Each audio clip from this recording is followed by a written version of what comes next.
Hey ladies, so I actually just finished a 9-mile cycle session.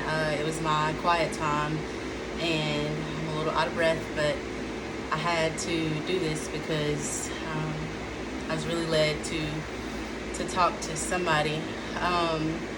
And I don't know where this is gonna go. I just know that I need to get this out, and um, part of my journey of where I'm at right now is like committing to being obedient, being okay with being comfortable, and like truly doing things afraid. And so I know that I know that flesh is extremely afraid, not having control or knowing which direction things are gonna go, but it's just being obedient.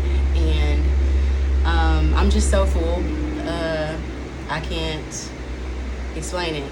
It's just, I feel like I have so many reasons to hold my head down, so many reasons to like throw the towel in. But it's like God threw the towel at me and told me, wipe yourself off, wipe yourself off, or, clean yourself up. Like it's just sweat, But then a little bit deeper than that, it's take a bath. And I know that, whoever I'm talking to, because this hit me, this applied to me first. I know that kind of sounds bad, but, if you get where I'm coming from, when he say take a bath, it means take a bath. And I can assure you, he doesn't mean jump in the shower and get out. He said take a bath. And so that's truly cleaning yourself.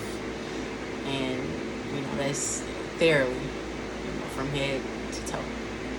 And so we all need that cleanse.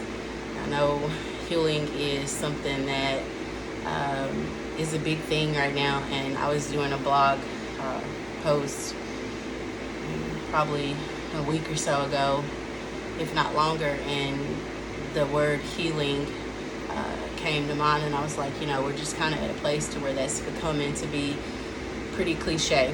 And honestly, the reason why it is because, we tend to want to run away from the hurt. We want to run away from who hurt us or what hurt us or where, we are. But I just want to tell you that in order for you to truly heal, you're going to have to stop running. You're going to have to get up. You're going to have to clean yourself up. You can't clean yourself up if you're still laying in the dirt. You can't get out of the pit if you're still buried. You can't grow if you're still in the ground, and have no desire to get up and do what it's going to take in order for you to get where you claim you want to go or where you claim you want to be. And most importantly, where he wants you to be, what he wants you to do, where he wants you to be, who he wants you to be with. So I hope that, you're kind of getting what he's saying to us. And so with the whole healing thing, I want to tell you that you have to see where you're at right now. See who you're connected to right now. And even thinking back to first, this is what's going to happen. You're only going to focus on the right now of what's really got you hurting in the moment. What's, I would say, the most recent on your mind. But I want you to take some time, whether it's wherever your area is, whenever you get this chance to do this, but you really need to have quiet time. You really need to have no distractions. You need to close your eyes. And you might have to do some breathing. I know it's weird. It was weird for me, but I'm telling you, this is going to work. And I pray that you stay with me to the end of this. I don't know how long this is going to be, but I'm telling you, it's going to bless you. You're going to need to close your eyes. You're going to need to do some breathing, possibly in and out, to clear your head, get things off your mind, because you probably are trying to keep going back to what that most recent thing that hurt you, or what appears to be the devastating thing that hurt you. But even if you have to write this down, because that's what I had to do. I had to write it down. And I will give credit to some books that I have been reading recently that led me to being able to open the door for me to receive the connection. And that was Woman Evolved by Sarah Jakes Roberts, and also Don't Give the Enemy a Seat at Your Table by Louis, I think it's Giglio or something like that. But anyways, those two books are my current reads, and I'm not done with them, but I have been reading, and some things that I kind of was reading helped me tap into that. So anyways, I closed my eyes, did a little bit of breathing to clear my mind. And so at first, I made the connection to what had hurt me most recently. But then as you start to ask questions of how did you get to that point, and I think there was some questions in one of the books of where did I feel like I needed to know something differently, during that time frame. And so as I started to ask some deeper questions about what I needed to know in that moment that would have probably helped, and that's when I started to connect a little bit deeper and realize that's really not the moment. That's really not what got me here. It's deeper than this. And so you're going to do a little bit more digging, and you're going to find out that it may even be your childhood. It may even be high school. It may be when you first got into college, out of college. But I'm just telling you, you actually go back a whole lot further than recently in the past few years. I'm assuring you that it's not this, where you are right now didn't just happen to you and you just got in this situation. You haven't just been in this situation for 5 years or whatever the case may be because of that person or because of that situation or that unfortunate circumstance. It's deeper than that. And so whatever your thing is that gave you that mindset that put you in the pit, you buried it a long time ago. And you thought you pushed it to the side. You thought that you put it away.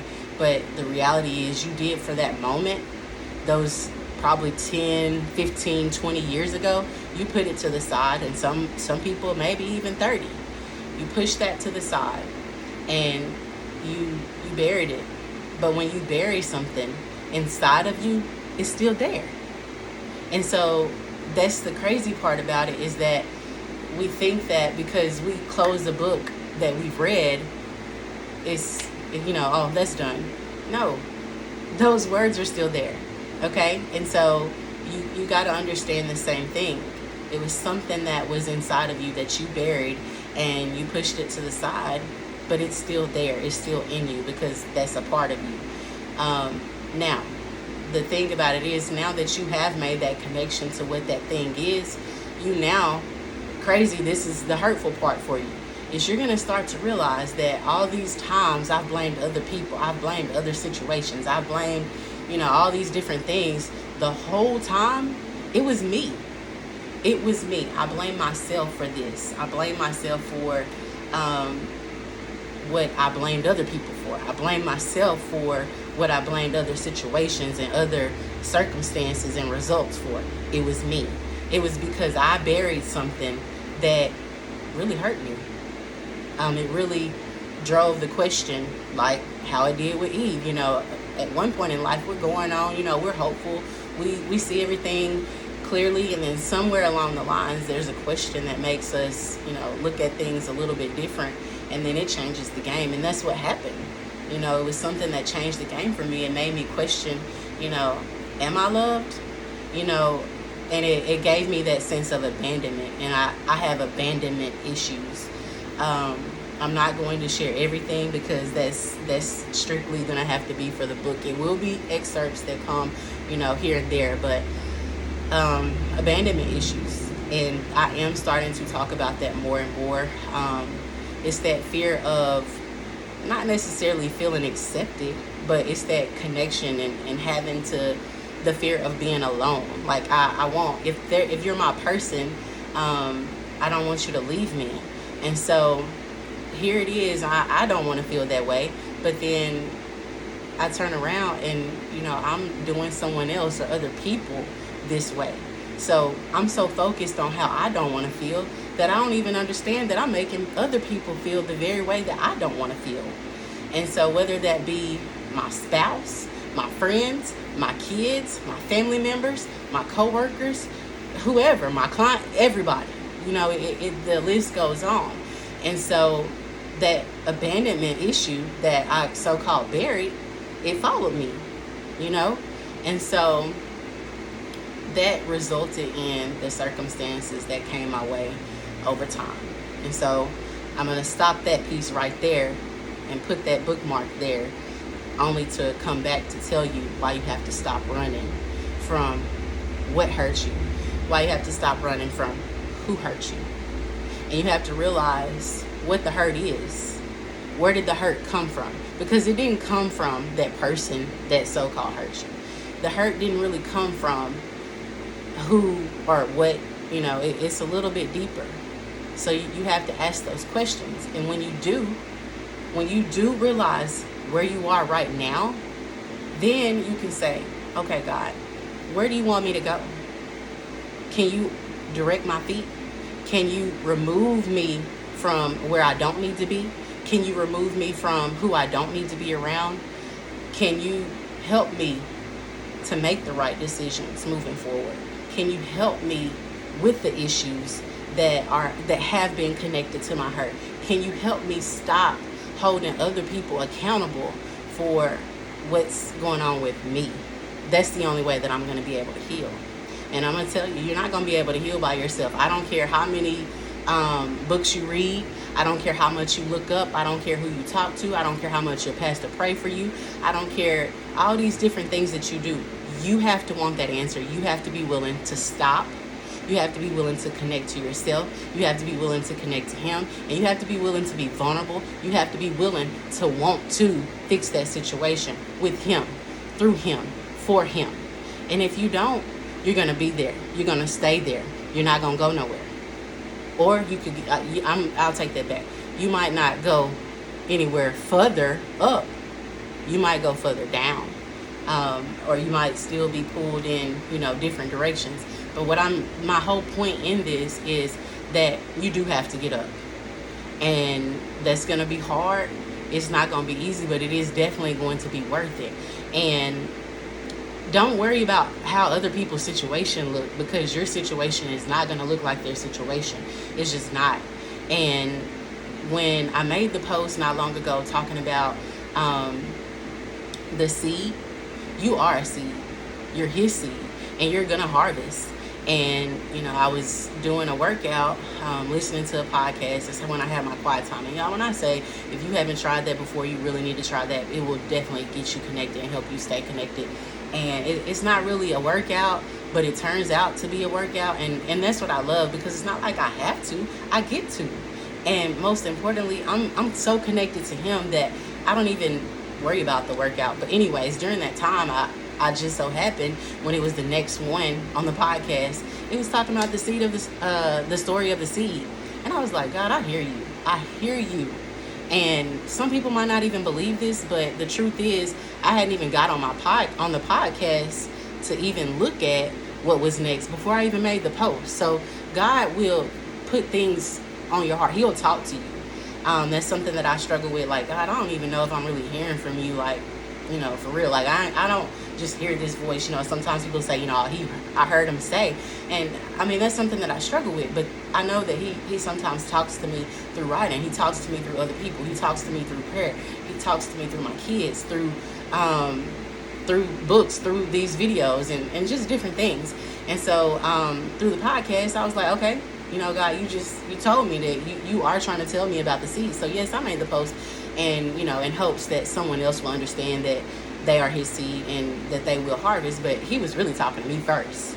That's how I got it, and that's how I posted.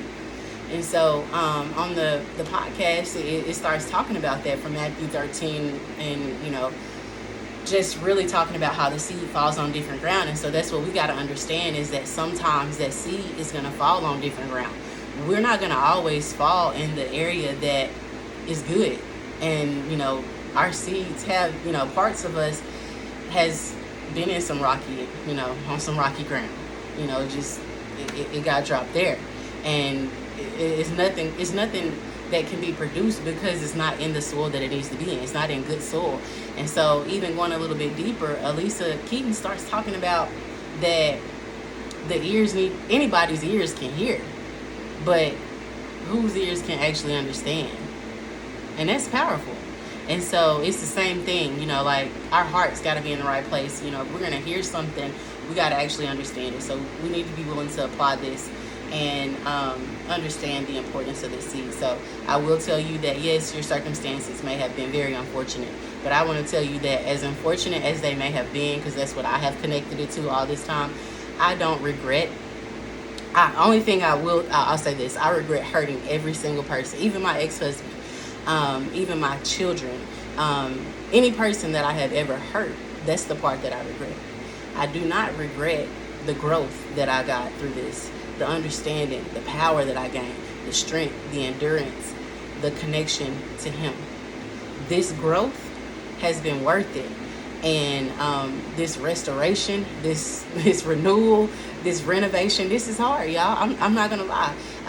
No, none of this, it didn't just happen. But the thing that did just happen is me understanding. It's like this light bulb, like somebody just came in and like hit the switch. And that's what God did. Like he came in and hit the switch because, I was ready to throw in the towel and just like, God, I tried. I just can't do this. And the thing is, he like, you can't, but I can. And he's doing it. And he's showing me that he's doing it. And that's the thing. Like I have no reason to hold my head down. I really don't. Yes, I could have reasons, and that's what I'm saying in the beginning. But the reality is, no, I got a lot of reasons to hold my head up, and that's what I'm gonna do. And that's the same thing that you need to do. You need to know where you're at, know who you're connected to, know what you're connected to, identify where you are, what needs to change, and the only way you're gonna be able to do that is through Him. And understand that in order for your seed to be in some good soil, you gotta have ears to hear, but those ears gotta be willing to understand. You gotta be willing to apply it. You gotta be willing to do the work. And when I say do the work for the right purpose. And so whenever I make a post, I don't care who like it. I don't care who love it. I don't care who agree with it, who don't, because I know that my intentions are pure.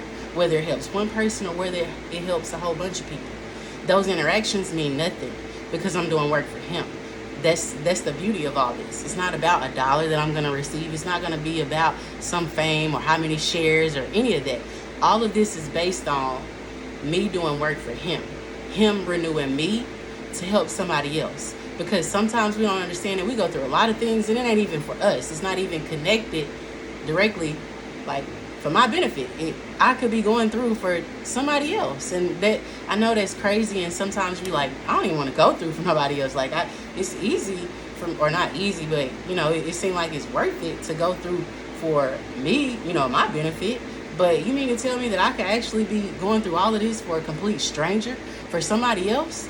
And so I say all that to say that it's been an extremely long time that it has been placed on my heart, but I didn't know when God was going to really put it all together for me to put everything out there. And so it's like today that day, and I'm just like, God, I don't know what you're doing, but you doing it. And so yeah, anyway, so my story, I lived in Dallas, and right after, or I'll kind of go back a little bit. So graduated high school 2008, and I had been in college from 2008 ever since 2022, practically. And so I went to UAM for a little bit, and then I desired to go to ULM so I could go into therapy. My goal was to be in occupational therapy, and did not get accepted into that. Really discouraged because I'm a person that had my whole life planned out, and I thought I had life figured out. Turns out, when we try to plan something, God's gonna laugh every time. So anyways, I had a dance minor, did not finish that. I always had the goal of having my own dance studio or some kind of fitness, something related to, that. Because I love movement. I love that. It was an outlet for me, but it just also I loved it. And I know I can't really just dance like this, so I was like, maybe that's why God just killed that part. But I did eventually have the whole fitness thing. So I guess somewhat of what I wanted came to pass. So anyways, I went to ULM, life happened and I moved to Dallas. I was working for Chase when I was in Louisiana, and I ended up transferring my temporary job to Dallas, working at Chase there. And so it was more of a promotion thing. Went from a temp full time. I'm like, okay, cool, full time status and a new location. Like, okay, I see what you're doing here, God. But I was still in school. While I was there, I lost my dad. That really kind of took the toll on me. During that time, after I didn't get accepted into therapy, the therapy program, I really didn't know what I was going to do at that time. So I switched my major to general studies because I'm like, I don't know what I want to do. Like, I had it all figured out, and then now everything just, it's been taken away. But I really wasn't going to start completely over. I had all these credits and stuff, and so I was like, this is probably the basic thing that I could do, is major in general studies with the focus on social science, because I knew that, somewhat in that area is where I was connected to. So I had some of it right. So while I was in Dallas, I assured myself, like, my whole focus is debt free. I don't want to have to worry about anything. Whenever I moved, it was an issue with my out-of-state tuition and stuff, and so I had to make sure that I came up with money for more expenses. So I worked at one time 3 jobs so I could make sure that I had school paid for. And so did all this working, worked extra hard to make sure that I got myself through school. So undergrad, pretty much paid for. All right, cool. Doing this work. Like I said, lost my dad while I was living in Texas. Pretty much, it made everything kind of go down. But I can't use my dad as the excuse. I just kind of started to isolate myself. And so when I say isolate myself, I still was around people, but I was just there. But then I also continued to work so much to keep myself busy. And so while I was doing that, I was just working, and going to school, and, just doing it to get by, to keep myself from thinking about the loneliness and stuff. And so at that point, I ended up, fast forward a little bit, I met my ex-husband during that time, and, we were together. And then right before graduation, or during graduation, I had changed mortgage jobs, probably 2013. And so during the time that I was still living in Dallas, came home for graduation. I was like really, really sick. Noticed I was moody. I couldn't get my weight like I wanted to. So I remember reaching out to my sister and telling her, I just can't get rid of this pooch. And so then, long story short, found out I was pregnant. And so to like kind of put the icing on the cake, I don't remember if it was before graduation or either after graduation. My job sent me to South Carolina for a training, and then the thing is, I was actually about to have a promotion too.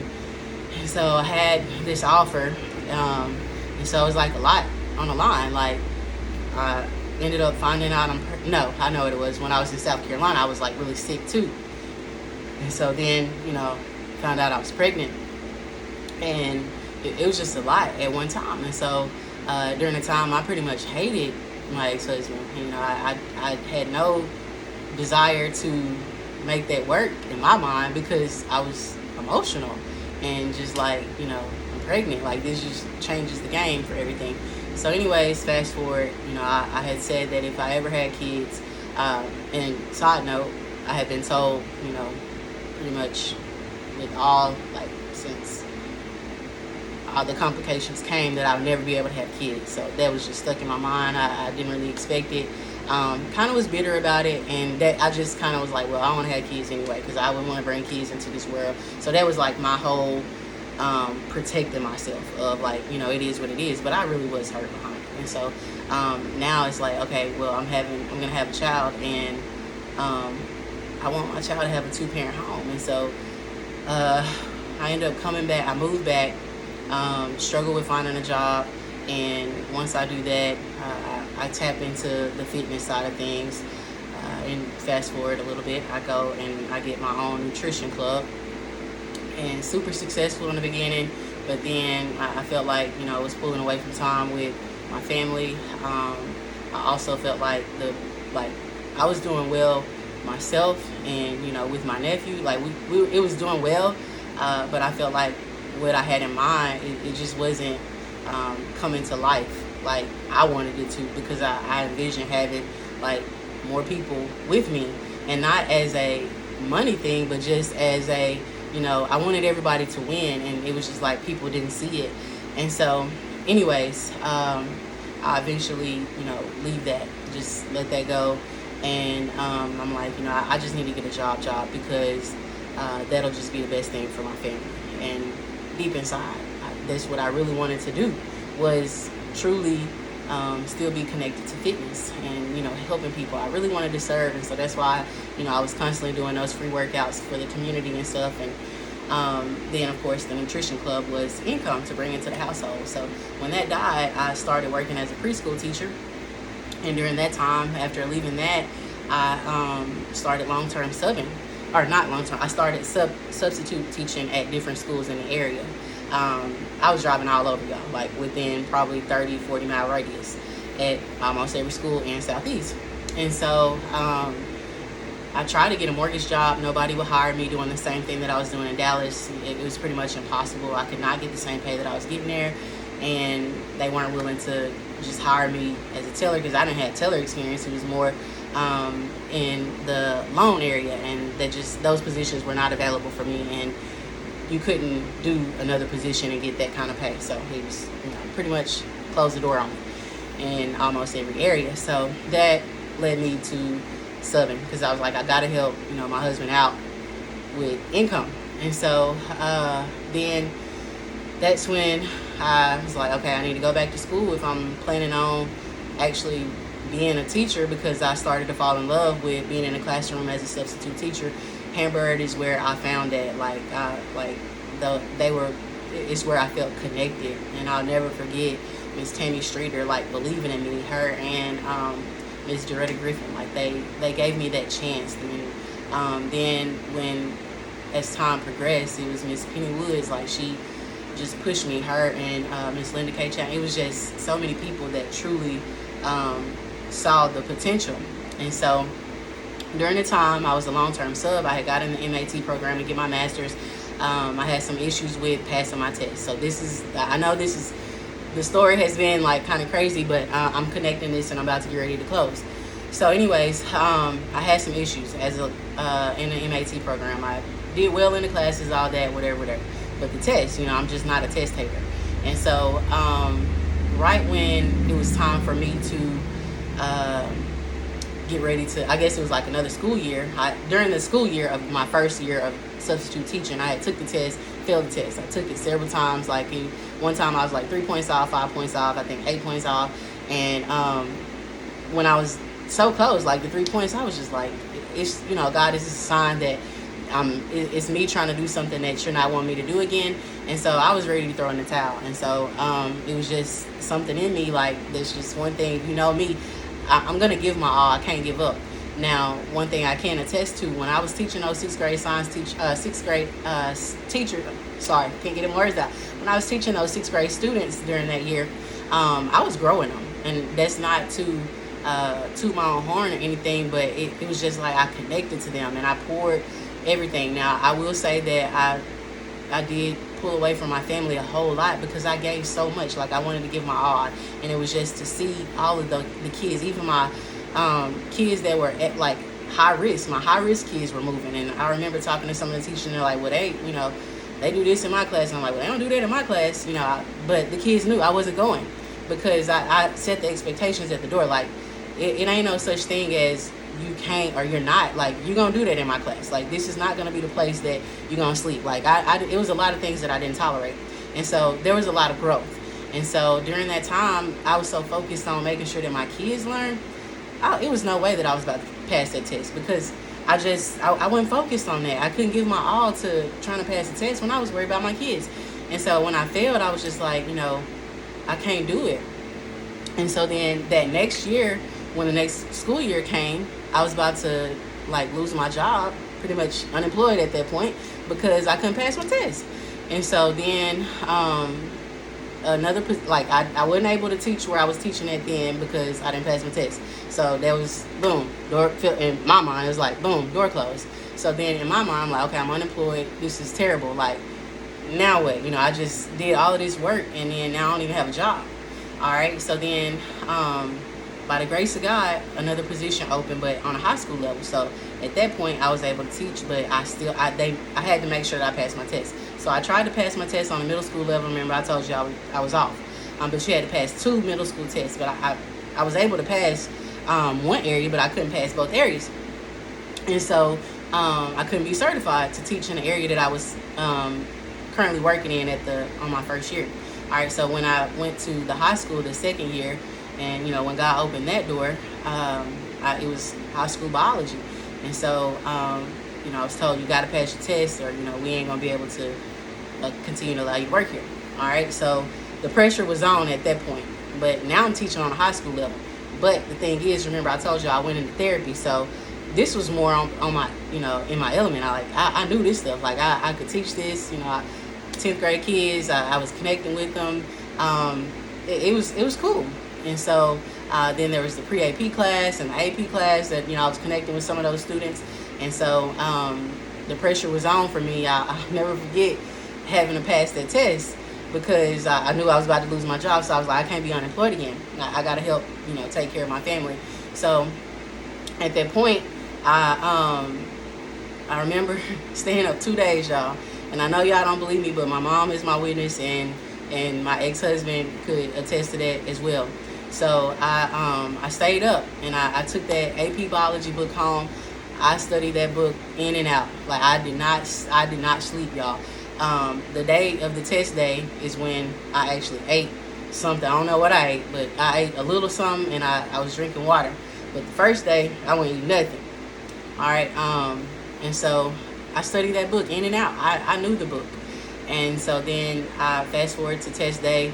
I took the test, passed it. And I was like, God. Like, it was just this sense of relief. So then I felt accomplished because I knew that I wasn't going to get, I wasn't going to lose my job. I was going to be able to stay. So that part, was done. I was able to graduate. And also, it added more debt because I couldn't, at the time, because of the requirements, I couldn't do my internship because I didn't have my test passed. So that meant I had already paid for a portion of the program that I didn't even complete.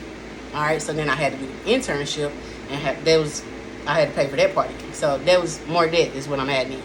All right, so boom, second year, high school, teaching that, it was cool.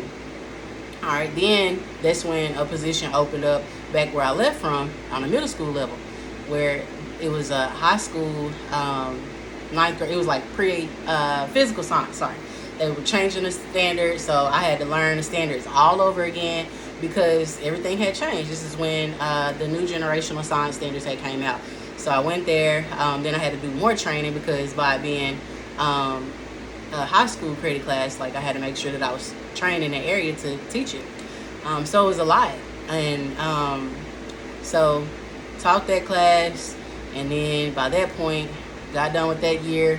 I was pushing the kids, and then we had, during that year, it was the first year at the middle school that East came into the school. Great program. I love it. It's definitely a good vision. It is. I feel like all schools need it because it's almost the glue of the school, because you get a chance to connect not only to the people in your school, not the stakeholders and stuff, but your community is just so much. And so anyways, then that's when a teacher left. Love Haley Woods. She ended up leaving, and that's when I ended up moving into that position. When I transitioned into that position, it was great. I learned a lot, and then I started to realize that it was so much that we could do. And I was like, the kids are growing. All right, so then I took a test, got certified in the business technology area, only to realize that I really didn't have to even get certified in that because you can still teach the class in another tested subject. But because I was teaching another computer class, I had to be certified in business tech. So anyways, I added to my certification, so that was great. My kids were not going to Hamburg at the time, but I ended up having Kirsten during the years that I was in Hamburg. And then that's when the position opened up at Drew Central. And I was like, great, I'll be right there with my kid. And, it'll just be a lot more feasible for me because we'll all be in the same place, because I was actually having to rush from Hamburg to drive to Monticello trying to get, kid off the bus and stuff. It was a nightmare because during the time, that's when John wasn't able to be at home in enough time. So thankfully with my career, I was able to try to leave and get, Jordan stuff. So anyways, that next year I go to Drew Central, and I'm teaching on a middle school and high school level as the East teacher there. End up teaching there for 2 years. Yeah, 2 years there. And I was teaching East there, and also ended up doing student council and cheer coach. So then it was like, check, another, dream come true, because, I forgot the part that I always wanted to be a coach and stuff. And so it was just, I felt like things were going in the right direction. And so during the time that I was doing all that, that's when I met Miss Vincent again, and she inspired me so many ways. And I had talked to some different administrators that were, kind of pushing me to go into administration. Some I had said I'd never do because, it wasn't for me. And so I ended up going into it. I ended up going back to school, and what should have been a 1-year program, it turned into, I think, a 2-year program, I think. I don't even remember. But I know that it was a long process, because this is what I'm getting at, is that during the time that I was going back for my second master's in administration at this point, I was a wife, mom, teacher, coach, student council advisor. So I was doing a whole lot, but then on the side, I was also trying to run my business. And so it was just so much that was going on, y'all. All right. So then press forward a little bit. I ended up going through a divorce. And so after that divorce, that's when it's like a little bit shaky. It is a matter of me having to take my administration test. So I took the administration, I got that degree, but then I couldn't take the test. Trying to follow the rules, I couldn't take the test until after I got the degree. So at graduation, come on, you can go with them. So then after I ended up graduating, I had already got the job as an assistant principal, and so I had to go like straight into working. Right after, I remember it was like graduation, I think, August the 13th, Friday the 13th at that. So it was not an unlucky day. So then on the 16th, I started my first day as an assistant principal. And so once I did that, I didn't have time to take the test. And so then whenever it was time for me to schedule to take the test, it was just so many different things that kept coming up. And so I finally, fast forward, had a call from the assistant superintendent. She's like, hey, you got to make sure that you take that test, and I got to get certified, and because I had been on a waiver. And so I was like, yes, ma'am, I'm going to do it. And so this is where things get crazy, and I start to question myself again. And so thankfully, during the time of administration, I have to give a huge shout out to somebody just being right there by my side through it all. So that's why I say that we really share this degree. But anyways, at the time I was like, you know what, this ain't even worth it. Like I just need to throw in the towel. And so I try to take the test at home, so that way I didn't have to take off work, because I don't want to have to take off if I ain't got to take off. So they had the option where you could take it at home. All right. So then I try to take the test, have a laptop, everything, whatever. And then my friend Brittany, shout out to Brittany Harden for allowing me to use her home to try to take my test, because you got to make sure that there's no distractions and stuff. So I didn't want to be at home, because I felt like kind of like what happened, the kids would come in and then I get in trouble. So I was there setting up to take the test. Boom, tech issue, closes out. All right, so this is a $425 test, and I just had an issue. But also during this time, I know that it's April at this point, so by the time I can take the test again, my contract's probably not going to be able to be renewed, because I'm not going to have my results back in time. And so it's just putting a lot like on my mind. And so then I'm having to contact the ETS because of the testing issue. So then they say that it's a testing violation. I'm like, how? Like, what happened? So then something about like something was downloaded on the computer that most people don't know is on there for a privacy thing or something like that. And so they ended up giving me a waiver. And so, but during this time, y'all, I'm like, okay, God, are you trying to tell me that this is something I done did on my own again? I probably shouldn't have been going this direction. Just, you know, kind of, it made me connect back to the whole Eve thing of where I already knew what God was working out for me, but then it's this one thing that happened that made me change everything up of believing what God could do. And so, thankfully, high school friend, we had been talking and stuff, and just other people I had been connected to, they were really uplifting me. You know, I had told them about the issue and I was ready to throw in the towel. And so just a few of them, I won't share their names because I know that they don't like spotlight, but they know who they are. They encouraged me that no, just have faith, you know, just the whole no worries. And so during that time, I kept on reaching out to ETS and was like, you know, look, I need to have my test pass and I need to retake it.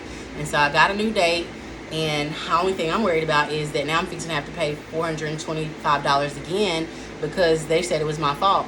And so when I explained it to the guy, he was like, no, we'll give you a voucher to retake it, but you just have to make sure that you have a different computer, you know, not with, you know, so you don't have the test about. I was like, oh, don't worry, I'm gonna take it in person. And so thankfully I was able to take the test Saturday, on a Saturday at UAM.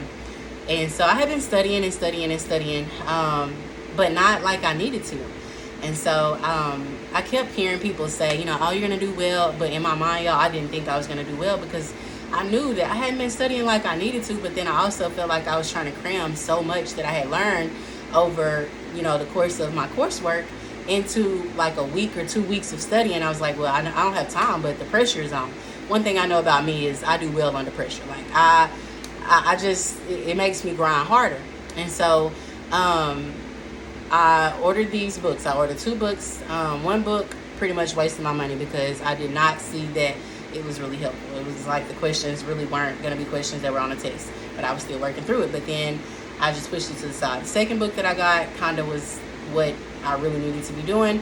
It helped me in a lot of areas, but again, had been talking to my friend. I was like, look, I feel like this is not really helping me. I keep questioning myself, and it was like, no worries, you got this, trust it. And so I did have people helping me kind of study a little bit along the way, so I had that support system, and that I'm grateful for. All right, so then I end up taking the test, and there's 4 essay questions. You have 150 questions. The test is 4.5 hours. All right, so I'm not a test taker. And then let me also add, during the practice, sometimes I actually ran out of time. So I knew that I had failed the test because I ran out of time and didn't have enough time to answer all the questions. So that's what I was fearing for this test. And I'm like, well, this is a little bit different because this is a $425 test. I just can't fail. But that's all I kept focusing on. But I was trying to get that out of my head. And so then the day before I took the test, I was talking to my grandma, and she was just like, you know what, baby? She said, the thing that you've been misunderstanding this whole time is that you can't, but God can. You can't understand all of this. You don't know all of this, but He does, and He'll help you, you know, with what you don't know. And so that's, I was sticking that in my head when I was walking into the testing center. All right, so I go in there, I take the test, and then there was this one time that I got up because I didn't take a break because I'm like, okay, this is 4 hours. And so then my time was still rolling, and I didn't realize that you couldn't take the break that wouldn't count against you until you got done with all 150 multiple choice questions. All right, so I had lost some time. All right, not a big deal. Got through all the multiple choice questions, but I really ran out of time on that, and I second guessed myself a little bit. But before I took that test, I prayed over that test. After I took that test, I prayed over that test, the multiple choice part, and I was just like, you know, God, you know, this is all in your hands. And so then I got to the essay part, and this is where I was worried because I was like, I don't want to run out of time. It's not enough time for me to write because I talk a lot. I'm like, I feel like you got to know the details. And so that's why this video is probably so long, and I pray that whoever this is for, that you're getting it. But anyways, so there was the 4 questions. So I got through 2 of the essay questions. I know I did those well as I could.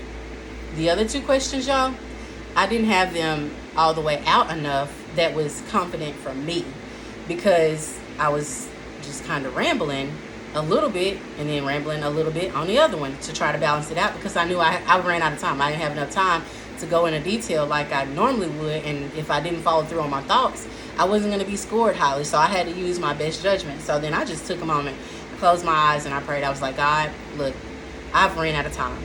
I said, and so I just need you to help me through this last little bit, because I can't do this, but I know that you can do what I cannot do. And I prayed that if this is your will, that you can help me through this. And, I just prayed the prayer that I prayed in that moment. And so then, I did what I could on both of them, and I was just typing as much until the time ran out. And y'all, the time ran out, and I wasn't done. I felt like in that moment, I said, I need to pray again. So I prayed again before because you got like a second to submit your results and stuff. And I was like, I'm not going to cancel it. I'm still, I know I ran out of time, but I'm submitting this test, and we're just going to see what happens, because it's in God's hands. So I prayed over the test before I submitted it. And so then as I'm walking out, as soon as I get in the truck, my friend called, and she was like, so how'd the test go? She all perky and stuff. And I was like, well, I ran out of time. And I said, just like I thought that I would, I said, but the only way that I would have passed that test is by the grace of God.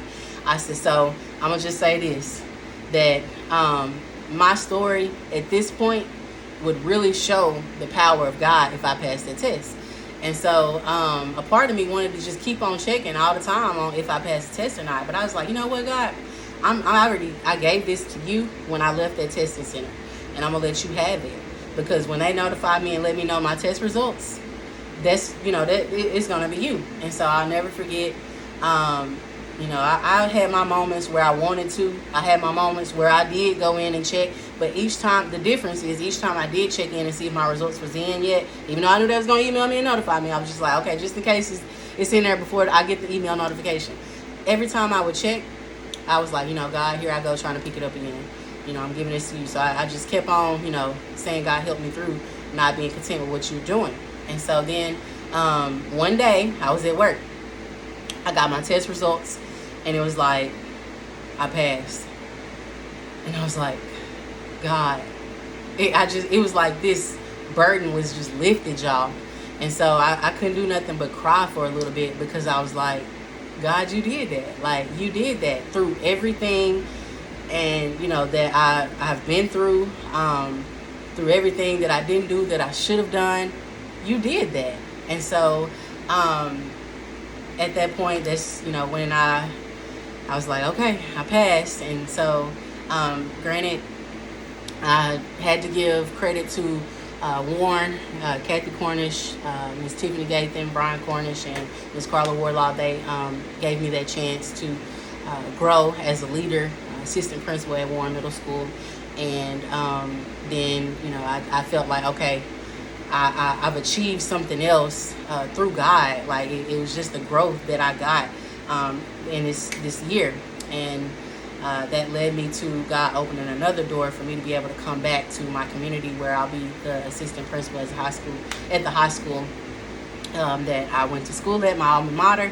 And so I'm grateful for great mentor, great mentor, Mr. Kenny Pennington, for him believing in me, Ms. Kimberly Barnes, all of them for believing in me and being willing to bring me back and for the growth. And so I'm saying all of this to say that the seed that you have is not always going to be on some ground that is going to grow, but you're going to eventually get to that point to where you fix it, and you know what it's going to take, and you're going to be able to do what it takes, but you got to put in the work.